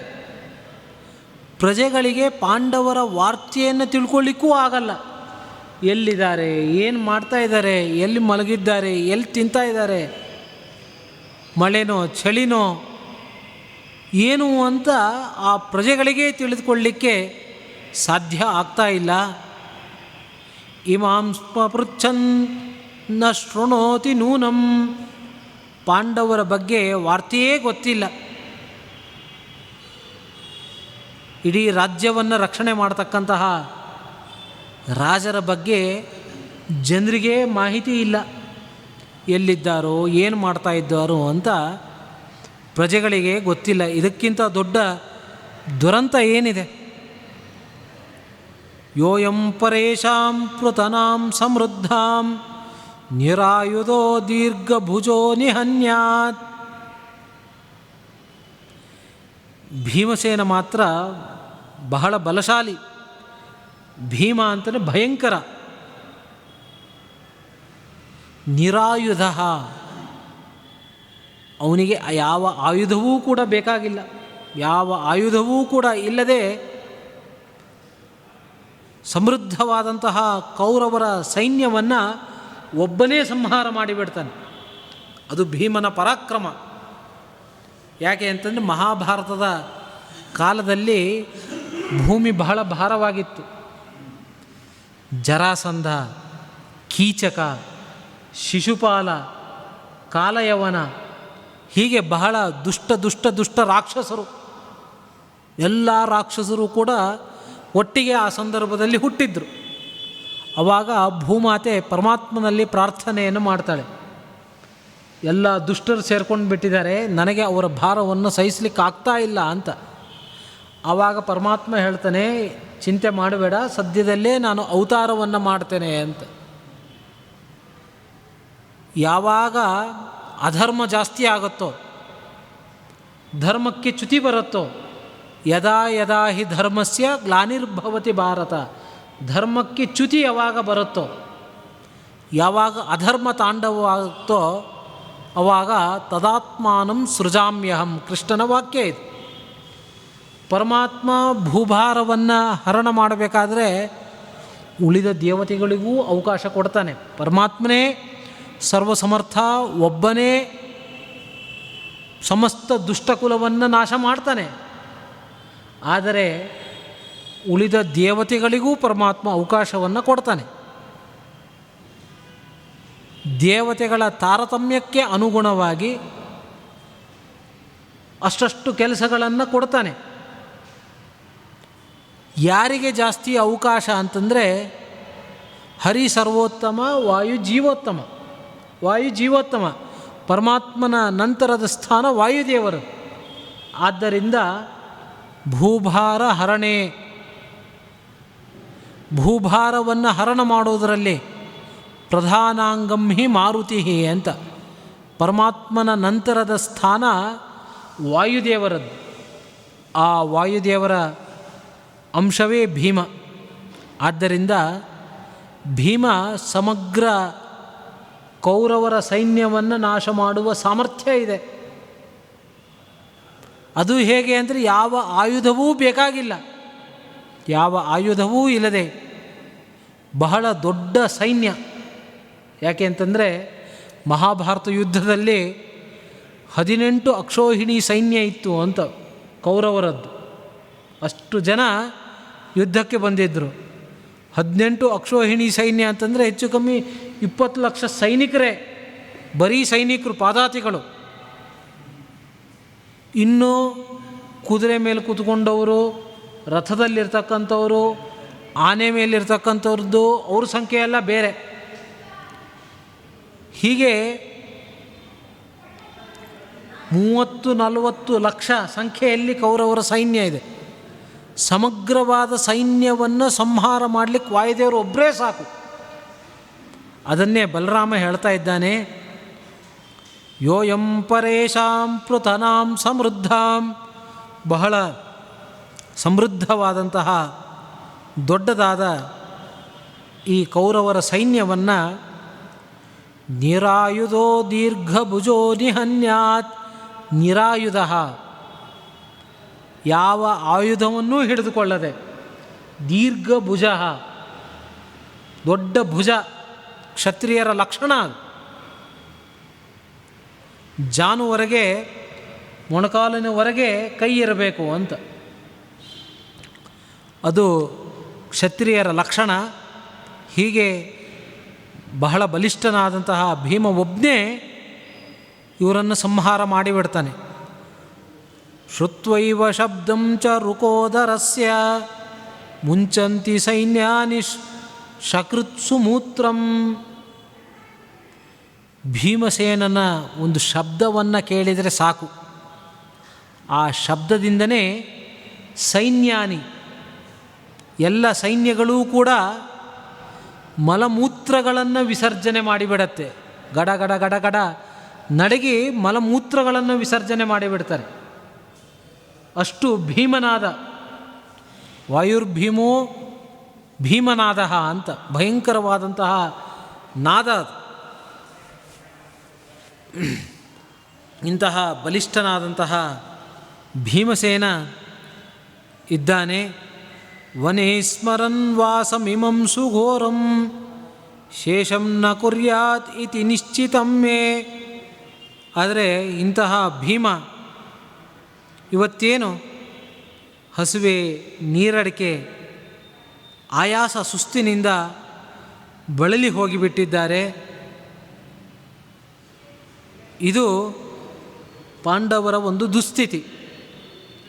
ಯುದ್ಧವಾದರೆ ಭೀಮ ಒಬ್ಬನೇ ಸಾಕು ಶತ್ರುಗಳನ್ನೆಲ್ಲ ಕೊಂದು ರಾಜ್ಯವನ್ನು ಪಡೆದುಕೊಳ್ಳಲಿಕ್ಕೆ.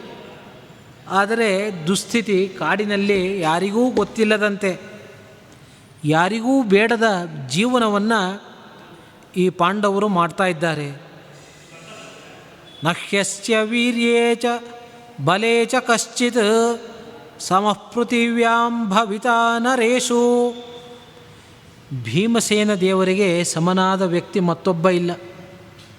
ಸೇನೆಯೋರುಭಯೋರಪಿ ಅಂತ ಇಡೀ 18 ಅಕ್ಷೋಹಿಣಿ ಸೈನ್ಯದಲ್ಲಿ ಭೀಮನಿಗೆ ಸಮನಾದಂತಹ ಮತ್ತೊಬ್ಬ ಶೂರ ಇರಲಿಲ್ಲ. ಅದು ಭೀಮನ ಪರಾಕ್ರಮ, ವೀರ್ಯೆ, ಬಲೆ, ಅವನ ಪರಾಕ್ರಮ, ಅವನ ಶಕ್ತಿಗೆ ಸಮಃ ಪೃಥಿವ್ಯಾಂ ಭವಿತಾ ನರೇಶು,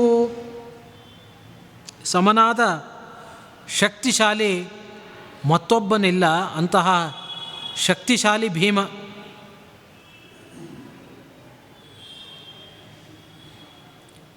ಸಶೀತವಾತಾತಪ ಕರ್ಷಿತಾಂಗಃ ನ ಶೇಷಮಾಜಾವಸುಹೃತ್ ಸುಕುರ್ಯಾತ್. ಈಗ ಮಳೆಯಲ್ಲಿ ಬಿಸಿಲಿನಲ್ಲಿ ಎಲ್ಲ ತಿರುಗಾಡಿ ದೇಹ ಕೃಶವಾಗಿರಬಹುದು, ಮೈಕಾಂತಿ ನಶಿಸಿ ಹೋಗಿದೆ. ಆದರೆ ಏನೇ ಆದರೂ ಕೂಡ ಒಂದು ಸಲ ಯುದ್ಧ ನಡೀತು ಅಂತಂದರೆ ಭೀಮ ಮಾತ್ರ ಖಂಡಿತವಾಗಿಯೂ ಸುಮ್ಮನೆ ಇರಲ್ಲ. ಎಲ್ಲ ಶತ್ರುಗಳನ್ನು ಖಂಡಿತವಾಗಿಯೂ ಸಂಹಾರ ಮಾಡ್ತಾನೆ. ಅವನಿಗೆ ಯಾರ ಸಹಾಯವೂ ಕೂಡ ಬೇಕಾಗಿಲ್ಲ. ಹಿಂದೆಯೇ ಇವನ ಪರಾಕ್ರಮ ಅದೆಲ್ಲವೂ ಕೂಡ ಗೊತ್ತಾಗಿದೆ. ಬೇರೆ ಬೇರೆ ಸಂದರ್ಭಗಳಲ್ಲಿ ಇವನ ಪರಾಕ್ರಮ ಚೆನ್ನಾಗಿ ಗೊತ್ತಾಗಿದೆ. ಒಂದೇ ಒಂದು ಸಣ್ಣ ಗಾಯವೂ ಆಗಲ್ಲ. ಭೀಮಸೇನನ ಮೈಯನ್ನು ಮುಟ್ಟಲಿಕ್ಕೆ ಸ್ವಲ್ಪವೂ ಯಾರಿಗೂ ಸಾಮರ್ಥ್ಯ ಇಲ್ಲ. ಸೋಯಂ ವನೇ ಕ್ಲಿಶ್ಯತಿ ಚೀರವಾಸಾಹ. ಆದರೆ ದುಸ್ಥಿತಿ ನೋಡಿ, ನಾರು ಮಡಿಯನ್ನು ಉಟ್ಕೊಂಡು ಏನೋ ಹಣ್ಣು ಹಂಪಲು ಗಡ್ಡೆ ಗೆಣಸು ತಿನ್ಕೊಂಡು ಮಳೆ ಬಿಸಿಲು ಇದರಲ್ಲಿ ಅಲಿತಾ ಇದ್ದಾರೆ, ಬಹಳ ದುಃಖವನ್ನು ಪಡ್ತಾ ಇದ್ದಾರೆ ಅಂತ. ಒಬ್ಬೊಬ್ಬರೂ ಕೂಡ ಮಹಾರಥಿಕರೇ, ಎಲ್ಲ ಇದೆ ಏನೂ ಇಲ್ಲ. ಭೀಮ ಇದ್ದಾನೆ, ಅರ್ಜುನ ಗಾಂಡೀವ ಧನುಸ್ಸನ್ನು ಧಾರಣೆ ಮಾಡಿರ್ತಕ್ಕಂತಹ ಅರ್ಜುನ, ನಕುಲ, ಸಹದೇವ, ಯುಧಿಷ್ಠಿರ ಅಂತಂದ್ರೇ ಯುದ್ಧದಲ್ಲಿ ಸ್ಥಿರವಾಗಿ ನಿಂತು ಯುದ್ಧ ಮಾಡುವವನು. ಯುಧಿಷ್ಠಿರ, ಸ್ಥಿರವಾಗಿ ನಿಂತು ಯುದ್ಧ ಮಾಡುವವನಿಗೆ ಯುಧಿಷ್ಠಿರ ಅಂತ. ಇಂತಹ ಪಂಚಪಾಂಡವರು ಮಹಾಬಲಶಾಲಿಗಳು, ಒಬ್ಬೊಬ್ಬರಿಗಿಂತ ಒಬ್ಬೊಬ್ಬರು. ಆದರೆ ಇವರ ದುರಂತ ಗೊತ್ತಿಲ್ಲದಂತೆ, ಗುರುತು ಪರಿಚಯವೇ ಇಲ್ಲದಂತೆ ಬಹಳ ಕಷ್ಟವನ್ನು ಪಡ್ತಾ ಇದ್ದಾರೆ ಅಂತ. ಅದಕ್ಕೆ ಕುಂತಿ ಒಂದು ಸಂದರ್ಭದಲ್ಲಿ ಹೇಳ್ತಾಳೆ, ಮಕ್ಕಳು ಪಂಡಿತರಾದರೂ ಉಪಯೋಗ ಇಲ್ಲ, ಬಲಶಾಲಿಗಳಾದರೂ ಉಪಯೋಗ ಇಲ್ಲ. ಭಾಗ್ಯವಂತಂ ಪ್ರಸೂಯೇಥಾಹ ಮಾಶೂರಂ ಮಾಚ ಪಂಡಿತಂ ಅಂತ. ಭಾಗ್ಯಶಾಲಿಯಾಗಿರಬೇಕು, ಜೀವನದಲ್ಲಿ ಒಳ್ಳೆಯ ಅದೃಷ್ಟ ಇರಬೇಕು, ಅಂಥವ್ರು ಇರಬೇಕು. ಕೆಲವರ ಅವಸ್ಥೆನೇ ಹಾಗಿರತ್ತೆ, ಎಲ್ಲ ಇರುತ್ತೆ, ಅನುಭವಿಸ್ಲಿಕ್ಕಾಗಲ್ಲ. ಏನೋ ಒಂದು ಕಷ್ಟ ಕಷ್ಟ ಕಷ್ಟ. ಪಾಂಡವರಿಗೆ ಹುಟ್ಟಿದಾಗಿನಿಂದ ಕಷ್ಟನೇ. ಎಲ್ಲೋ ಹಿಮಾಲಯ ಆ ಕಡೆ ಬೆಳೆದವರು ಇವರೆಲ್ಲ. ಪಾಂಡುಕೇಶ್ವರ ಅಂತ ಬದರಿ ಹತ್ತಿರ ಬರುತ್ತೆ, ಅಲ್ಲಿ ಬೆಳೆದವರು. ಅರಮನೆಯಲ್ಲಿ ಬೆಳಿಬೇಕಾದವರು ಅಲ್ಲಿ ಬೆಳೆದರು. 5-6 ವರ್ಷ ಇದ್ದಾಗ ಮತ್ತೆ ಹಸ್ತಿನಾವತಿಗೆ ಬಂದರು. ಅಲ್ಲಿ ದುರ್ಯೋಧನಾದಿಗಳ ಕಾಟ, ನಾನಾ ರೀತಿಯಾಗಿ ಕೊಲ್ಲಬೇಕು ಅಂತ ಪ್ರಯತ್ನಪಟ್ಟ. ಹೀಗೆ ನಿರಂತರ ಯುದ್ಧದ ವಾತಾವರಣದಲ್ಲೇ ಇವರ ಜೀವನ. ಇವರಿಗೆಲ್ಲ ರಾಜ್ಯ ಸಿಕ್ಕಿದ್ದು 70 ವರ್ಷ ಆದಾಗ. ಮಹಾಭಾರತ ಯುದ್ಧ ನಡೆದಿದ್ದು ಪಾಂಡವರಿಗೆಲ್ಲ 70 ವರ್ಷ ಆದಾಗ. ಆ ಯುದ್ಧ ಮುಗಿದ ಮೇಲೆ ಕೃಷ್ಣ 36 ವರ್ಷಗಳ ಕಾಲ ಇರ್ತಾನೆ. ಆವಾಗ ಅದು ಯುದ್ಧ ನಡೆದಿದ್ದು. ಹೀಗೆ ಯಾವಾಗಲೂ ಕೂಡ ಮಕ್ಕಳು ಭಾಗ್ಯಶಾಲಿಗಳಾಗಬೇಕು ಅಂತ, ಅದೃಷ್ಟ ಚೆನ್ನಾಗಿರಬೇಕು ಅಂತ ಒಂದು ಮಾತನ್ನು ಹೇಳ್ತಾಳೆ. ಸೇಯಂ ವನೇ ವಾಸಮಿಮಂ ಸುದುಃಖಂ ಕಥಂ ಸಹತ್ಯದ್ಯ ಸತೀ ಸುಖಾರ್ಹ. ಬಹಳ ಸುಖವಾಗಿರಬೇಕಾಗಿರ್ತಕ್ಕಂತಹ ದ್ರೌಪದಿ ಮಹಾಶೂರರಾದಂತಹ ಪಾಂಡವರನ್ನು ವಿವಾಹವಾಗಿ ವನೇ ವಾಸಂ, ಕಾಡಿನಲ್ಲಿ ವಾಸ ಮಾಡ್ತಾ ಇದ್ದಾಳೆ. ಬಹಳ ದುಃಖದಾಯಕವಾಗಿರ್ತಕ್ಕಂಥದ್ದು. ಎಲ್ಲರೂ ಕೂಡ ಬಹಳ ಕಷ್ಟವನ್ನೇ ಪಡ್ತಾ ಇದ್ದಾರೆ. ತ್ರಿವರ್ಗ ಮುಖ್ಯಸ್ಯ ಸಮೀರಣಸ್ಯ ದೇವೇಶ್ವರಸ್ಯಾಪಿ ತಥಾಶ್ವಿನೋಶ್ಚ. ತ್ರಿವರ್ಗ ಮುಖ್ಯ ಧರ್ಮರಾಜ, ಸಮೀರಣ ವಾಯುದೇವರು, ದೇವೇಶ್ವರ ಇಂದ್ರ. ಪಂಚಪಾಂಡವರು ಅಂತಂದರೆ ಒಬ್ಬೊಬ್ಬರು ದೊಡ್ಡ ದೇವತೆನೇ. ಧರ್ಮದೇವತೆ, ವಾಯುದೇವರು, ಇಂದ್ರ, ನಕುಲ ಸಹದೇವ ಅಂತ ಅಶ್ವಿನಿ ದೇವತೆಗಳು. ತಥಾಶ್ವಿನೋಶ್ಚ ತೇಷಾಂ ಸುರಾಣಾಂ ತನಯ ಕಥಂ ನು ವನೇ ಚರಂತ್ಯಲ್ಪ ಸುಖಾರ್ಹಾಃ. ಇವರೆಲ್ಲರೂ ಕೂಡ ಬಹಳ ಸುಖವಾಗಿ ಇರಬೇಕಾದವರು, ಬಹಳ ಧರ್ಮಿಷ್ಠರು. ಸುಖಾರ್ಹಾಃ, ಸುಖದಿಂದ ಜೀವನ ಮಾಡಿಕೊಂಡು ಪ್ರಜೆಗಳನ್ನು ಚೆನ್ನಾಗಿ ರಕ್ಷಣೆ ಮಾಡಬೇಕಾದವರು. ಆದರೆ ವನೇಚರಂತ್ಯಲ್ಪ ಸುಖಾಹ, ಬಹಳ ಕಷ್ಟ ಪಡ್ಕೊಂಡು ಇದ್ದದ್ದನ್ನು ತಿನ್ಕೊಂಡು ತೃಪ್ತಿಯನ್ನು ಪಡ್ತಾ ಕಾಡಿನಲ್ಲಿ ತಿರುಗ್ತಾ ಇದ್ದಾರಲ್ಲ, ಏನಿದು ದುರಂತ ಅಂತ ಕೃಷ್ಣನ ಬಳಿಯಲ್ಲಿ ಬಲರಾಮ ಹೇಳ್ತಾ ಇದ್ದಾನೆ. ಜಿತೇ ಹಿ ಧರ್ಮಸ್ಯ ಸುತೆ ಸಭಾರ್ಯೆ ಸಭ್ರಾತೃಕೆ ಸಾನುಚರೇ ನಿರಸ್ತೆ ದುರ್ಯೋಧನೆ ಚಾಪಿ ವಿವರ್ಧಮಾನೆ ಕಥಂ ನು ಸೀದಸ್ತ್ಯವನಿಸ್ಸಶೈಲ. ಯುಧಿಷ್ಠಿರ ತನ್ನ ತಮ್ಮಂದಿರರು ಪತ್ನಿಯ ಜೊತೆಯಲ್ಲಿ ಸೋತು, ಜೂಜಾಟದಲ್ಲಿ ಸೋತು ವನವಾಸವನ್ನು ಮಾಡ್ತಾ ಇದ್ದಾನೆ. ಇನ್ನೊಂದು ಕಡೆ ಪಾಂಡವರನ್ನು ಮೋಸದಿಂದ ಸೋಲಿಸಿ ಸುಖದ ಸುಪ್ಪತ್ತಿಕೆಯಲ್ಲಿ ದುರ್ಯೋಧನ ಇದ್ದಾನೆ. ಇಷ್ಟಾದರೂ ಭೂಮಿ ಯಾಕೆ ಸುಮ್ಮನೆ ಇದೆ ಅಂತ ನನಗೆ ಗೊತ್ತಾಗ್ತಾ ಇಲ್ಲ ಅಂತ ಬಲರಾಮ ಕೃಷ್ಣನ ಬಳಿಯಲ್ಲಿ ದುಃಖವನ್ನು ತೋಡಿಕೊಳ್ತಾ ಇದ್ದಾನೆ. ಇದು ನಮ್ಮದೇ ದುಃಖ. ಇಂತಹ ವಿಚಾರಗಳು ನಮಗೆ ಮತ್ತೆ ಮತ್ತೆ ತಲೆಯಲ್ಲಿ ಬರ್ತಾನೇ ಇರುತ್ತೆ. ಇಷ್ಟೆಲ್ಲ ಮಾಡ್ತೀವಿ, ದೇವರೇ ದೇವರೇ ದೇವರೇ ಅಂತೀವಿ, ವ್ರತ ಮಾಡ್ತೀವಿ, ಉಪವಾಸ ಮಾಡ್ತೇವೆ, ಒದ್ದೆ ಉಟ್ಕೊಂಡು ಸಂಧ್ಯಾವನ್ನೇ ಮಾಡ್ತೇವೆ, ಎಲ್ಲ ಮಾಡ್ತೇವೆ, ದೇವ್ರ ಕಣ್ಣು ತೆರೆಯಲ್ಲ. ಯಾರು ಪಾಪಿಗಳೋ ಅವರೇ ಮತ್ತೆ ಶ್ರೀಮಂತರಾಗ್ತಾ ಇದ್ದಾರೆ. ಯಾಕೆ ಹೀಗೆ ಅಂತ ಚಿಂತೆ ನಮಗೂ ಬರುತ್ತೆ. ಆದರೆ ಪರಮಾತ್ಮನಿಗೆ ಎಲ್ಲವೂ ಗೊತ್ತು, ಸಾಕ್ಷಿ ಅವನು, ಎಲ್ಲವನ್ನೂ ನೋಡ್ತಾ ಇದ್ದಾನೆ. ವಿಶ್ವತಶ್ಚಕ್ಷು. ಯಾವ ಯಾವ ಜನ್ಮದಲ್ಲಿ ನಾವು ಏನೇನು ಮಾಡಿದ್ದೇವೋ ಎಲ್ಲವನ್ನೂ ಚೆನ್ನಾಗಿ ಲೆಕ್ಕ ಇಟ್ಟಿದ್ದಾನೆ. ನಮ್ಮ ಯಾವ ಕರ್ಮಗಳೂ ವ್ಯರ್ಥ ಅಲ್ಲ. ಕರ್ಮಗಳಷ್ಟೇ ಅಲ್ಲ, ಮನಸ್ಸಿನಿಂದ ಒಳ್ಳೆಯ ವಿಚಾರವನ್ನು ಮಾಡಿದರೆ ಅದಕ್ಕೂ ಒಂದು ಫಲ ಇದೆ. ಮನಸ್ಸಿನ ಸಂಕಲ್ಪಕ್ಕೆ, ನಾನು ದೇವಸ್ಥಾನಕ್ಕೆ ಹೋಗ್ತೇನೆ, ಇದನ್ನು ಪಾರಾಯಣ ಮಾಡ್ತೇನೆ ಅಂತ ನಾವು ಮನಸ್ಸಿನಲ್ಲಿ ಸ್ಮರಣೆ ಮಾಡಿದರೂ ಕೂಡ ಅದಕ್ಕೂ ಒಂದು ಫಲ ಇದೆ. ವಿಷ್ಣು ಧರ್ಮೇ ನನಿಷ್ಫಲ ಅಂತ ಮಧ್ವಾಚಾರ್ಯ ಹೇಳೋದು. ಒಂದು ಕೆಲಸವನ್ನು ಪ್ರಾರಂಭ ಮಾಡಿದರೆ ಸಾಕು, ಒಳ್ಳೆಯ ಕೆಲಸ ಪ್ರಾರಂಭ ಮಾಡಿ ಅರ್ಧಕ್ಕೆ ಬಿಟ್ಟರೆ ಸಾಕು, ಅದಕ್ಕೂ ಒಂದು ಫಲ ಇದೆ. ಲೋಕದಲ್ಲಿ ಹಾಗೆ ಫಲ ಇರಲ್ಲ. ಯಾವುದೋ ಒಂದು ಬಹಳ ಕ್ಲಿಷ್ಟದ ಒಂದು ಪರೀಕ್ಷೆ ಕೊಟ್ಟಾಗ ಫೇಲ್ ಆಗಿಬಿಟ್ರೆ ಎಲ್ಲ ಸಬ್ಜೆಕ್ಟ್ ಚೆನ್ನಾಗಿರುತ್ತೆ, ಯಾವುದೋ ಒಂದು ಸಬ್ಜೆಕ್ಟಲ್ಲಿ 1 ಮಾರ್ಕಲ್ಲಿ ಫೇಲ್ ಆದರೂ ಫೇಲೇ, ಮುಂದೆ ಯಾವ ಸ್ಥಾನಮಾನ ಇಲ್ಲ. ಆದರೆ ವಿಷ್ಣು ಧರ್ಮ ಇದೆ ಅಲ್ಲ, ಪರಮಾತ್ಮನನ್ನು ಉದ್ದೇಶಿಸಿ ಮಾಡುವ ಧರ್ಮ, ಅದು ಪ್ರಾರಂಭ ಮಾತ್ರ, ಅದು ಸ್ವಲ್ಪ ಪ್ರಾರಂಭ ಮಾಡಿದರೂ ಸಾಕು, ಅದಕ್ಕೂ ಒಂದು ಫಲ ಇದೆ. ಇಚ್ಛೆ ಪಟ್ಟರೆ ಸಾಕು ಅಂತ, ನಾನು ಇದನ್ನು ಮಾಡ್ತೇನೆ ಅಂತ ನಾವು ಇಚ್ಛೆ ಪಟ್ಟರೂ ಅದಕ್ಕೂ ಒಂದು ಫಲ ಇದೆ. ಅದಕ್ಕೆ ಪರಮಾತ್ಮನನ್ನು ಕರುಣಾಶಾಲಿ ಅಂತ ಕರೆಯೋದು. ಬಹಳ ಕರುಣೆ. ಭಕ್ತರು ಮಾಡದೆ ಹೋದರೆ ಸಾಕು ಅಂದ್ಕೊಂಡ್ರೂ ಅದಕ್ಕೆ ಫಲ ಕೊಡ್ತಾನೆ. ಇದು ಪರಮಾತ್ಮನ ಒಂದು ಕರುಣೆ. ಹಾಗಾದರೆ ನಮಗೆ ಪ್ರಶ್ನೆ ಬರುತ್ತೆ, ಇಷ್ಟೆಲ್ಲ ಕರುಣೆ ಇದ್ದರೂ ಯಾಕೆ ಈ ಪಾಂಡವರನ್ನು ಗೋಳಾಡಿಸ್ತಾ ಇದ್ದಾನೆ, ಯಾಕೆ ಇಷ್ಟು ದುಃಖ ಕೊಡ್ತಾ ಇದ್ದಾನೆ ಅಂತ.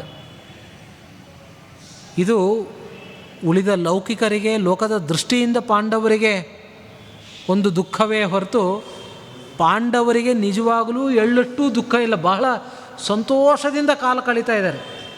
ದಿನನಿತ್ಯ ಸಹಸ್ರಾರು ಬ್ರಾಹ್ಮಣರು ಅವ್ರ ಜೊತೆಯಲ್ಲಿ, ಋಷಿಮುನಿಗಳು ಒಂದೊಂದು ಕ್ಷೇತ್ರಗಳಿಗೆ ಹೋಗ್ತಾ ಇದ್ದಾರೆ, ಅಲ್ಲಿ ಸಂದರ್ಶನ ಮಾಡ್ತಾರೆ, ಯಥೇಚ್ಛವಾಗಿ ದಾನ ಧರ್ಮಗಳನ್ನು ಮಾಡ್ತಾ ಇದ್ದಾನೆ. ನಾಡಿನಲ್ಲೂ ಕೂಡ ಅಷ್ಟು ಧರ್ಮವನ್ನು ಮಾಡಲಿಕ್ಕಾಗುತ್ತೋ ಇಲ್ಲೋ ಗೊತ್ತಿಲ್ಲ. ಕಾಡಲ್ಲಿ ಇದ್ಕೊಂಡು ಅಕ್ಷಯ ಪಾತ್ರೆ ಇತ್ತು ಅವರ ಹತ್ರ, ಏನೇನು ಅಂದ್ಕೊಳ್ತಾರೋ ಅದೆಲ್ಲವೂ ಕೂಡ ಸಿಗ್ತಾ ಇತ್ತು. ಹಾಗಾಗಿ ಅವ್ರ ಜೊತೆಯಲ್ಲಿ 5 ಜನ ಮತ್ತು ದ್ರೌಪದಿ ಸುಮ್ಮನೆ ತಿರುಗಾಡ್ತಾ ಇರೋದಲ್ಲ, ಅವರ ಹಿಂದುಗಡೆ 16,000 ಋಷಿಮುನಿಗಳು ಅವರ ಹಿಂದೆ ಸಂಚಾರವನ್ನು ಮಾಡ್ತಾಯಿದ್ರು. ಅಷ್ಟೂ ಜನರಿಗೆ ರಾಜವೈಭವ, ಏನೇನು ಯಾರ್ಯಾರು ಏನೇನು ಕೇಳ್ತಾರೋ ಎಲ್ಲವನ್ನೂ ಕೊಡ್ತಾ ಇದ್ದ. ಹಾಗಾಗಿ ಕಷ್ಟ ಎಲ್ಲಿ ಬರಬೇಕು, ಇದು ಕಷ್ಟ ಅಂತ ಖಂಡಿತವಾಗಿಯೂ ಕೂಡ ನಾವು ಅಂದ್ಕೊಳ್ಬಾರ್ದು. ವಿಶೇಷವಾದ ಸಾಧನೆಯನ್ನು ಮಾಡಲಿಕ್ಕೋಸ್ಕರ ಪರಮಾತ್ಮ ಕಾಡಿಗೆ ಅವರನ್ನು ಕರೆದುಕೊಂಡಿದ್ದಾನೆಯೇ ಹೊರತು ಕಷ್ಟ ಕೊಡಲಿಕ್ಕಲ್ಲ. ನಾವು ಕೂಡ ನಮ್ಮ ಜೀವನದಲ್ಲಿ ಒಂದು ಭಾಗವತ ಧರ್ಮವನ್ನು ಆಚರಣೆ ಮಾಡಬೇಕಾದ್ರೆ ಕಷ್ಟ ಅಂತ ನಾವು ಭಾವಿಸಬಾರ್ದು. ಯಾಕೆಂತಂದರೆ ಪರಮಾತ್ಮ ಹೇಳಿರ್ತಕ್ಕಂತಹ ಕರ್ಮಗಳದು, ಪರಮಾತ್ಮನೇ ಹೇಳಿದ್ದಾನೆ ನೀವು ಬ್ರಾಹ್ಮಣರು ಇಂಥ ಕೆಲಸಗಳನ್ನು ಮಾಡಬೇಕು ಅಂತ. ಅದನ್ನು ನಾವು ಕಷ್ಟ ಅಂತ ಅಂದ್ಕೊಂಡ್ರೆ ನಮ್ಮ ಜೀವನವನ್ನು ನಾವೇ ನಮ್ಮ ಕೈಯಾರೇ ಹಾಳು ಮಾಡ್ಕೊಳ್ಳೋದಷ್ಟೆ. ಖಂಡಿತವಾಗಿಯೂ ಕೂಡ ಕಷ್ಟ ಅಲ್ಲ. ನಮ್ಮ ಪ್ರತಿಯೊಂದು ಸಣ್ಣ ಸಣ್ಣ ಕೆಲಸವನ್ನೂ ಪರಮಾತ್ಮ ನೋಡ್ತಾ ಇದ್ದಾನೆ. ಅದಕ್ಕೆ ದೊಡ್ಡ ಫಲವನ್ನು ಖಂಡಿತವಾಗಿಯೂ ಕೂಡ ಕೊಟ್ಟೇ ಕೊಡ್ತಾನೆ. ಅಂತಿಮವಾಗಿ ಯಾವತ್ತೂ ಕೂಡ ಧರ್ಮಕ್ಕೆ ಜಯ. ಅದು ತತ್ಕಾಲದಲ್ಲಿ ಅವರವರ ಸಾಧನೆ ಪೂರ್ತಿಯಾಗಬೇಕು. ಆ ಕಾರಣದಿಂದ ದುಷ್ಟರನ್ನು ಮೆರೆಸ್ತಾನೆ ಸಂಪತ್ತು ಕೊಟ್ಟು.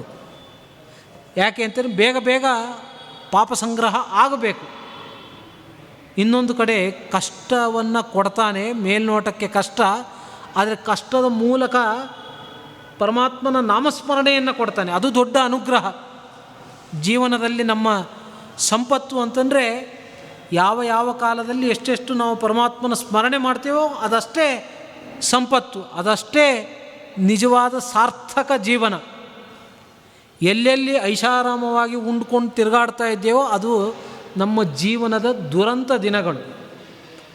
ಅದನ್ನು ನಾವು ಸರಿಯಾಗಿ ಗಮನಿಸಿ ಭಾಗವತ ಧರ್ಮಗಳನ್ನು ಆಚರಣೆ ಮಾಡಬೇಕಾದ್ರೆ ಕಷ್ಟ ಕಷ್ಟ ಅನ್ನದೇ ಪರಮಾತ್ಮನ ಸ್ಮರಣೆ ಮಾಡಬೇಕು. ಆ ಒಂದು ಸಣ್ಣ ಸಣ್ಣ ಕ್ಷಣಗಳೂ ಕೂಡ ಜೀವನದ ಸಾರ್ಥಕವಾಗಿರ್ತಕ್ಕಂಥ ಕ್ಷಣ. ಆ ಎಲ್ಲದಕ್ಕೂ ಕೂಡ ಪರಮಾತ್ಮ ಮಹತ್ ಫಲವನ್ನೇ ಕೊಡ್ತಾನೆ ಅನ್ನೋದು ಈ ಅಧ್ಯಾಯದ ಸಾರ. ಇಲ್ಲಿಗೆ ಈ ಅಧ್ಯಾಯ ಮುಗಿಯತ್ತೆ. ಮತ್ತು ಇನ್ನೊಬ್ಬ ಯದುಕುಲ ವೀರ ಸಾತ್ಯಕಿ, ಅವನು ಪಾಂಡವರ ಕಷ್ಟಗಳನ್ನು ಹೇಳ್ತಕ್ಕಂತಹ ಮಾತುಗಳು ಬಂದಿದೆ. ಹೀಗೆ ಮಹಾಭಾರತ ಮುಂದುವರಿಯುತ್ತೆ. ನಾಳೆಯ ದಿವಸ ಮುಂದಿನ ಕಥಾಭಾಗವನ್ನು ಕೇಳೋಣ. ಶ್ರೀಕೃಷ್ಣಾರ್ಪಣಮಸ್ತು.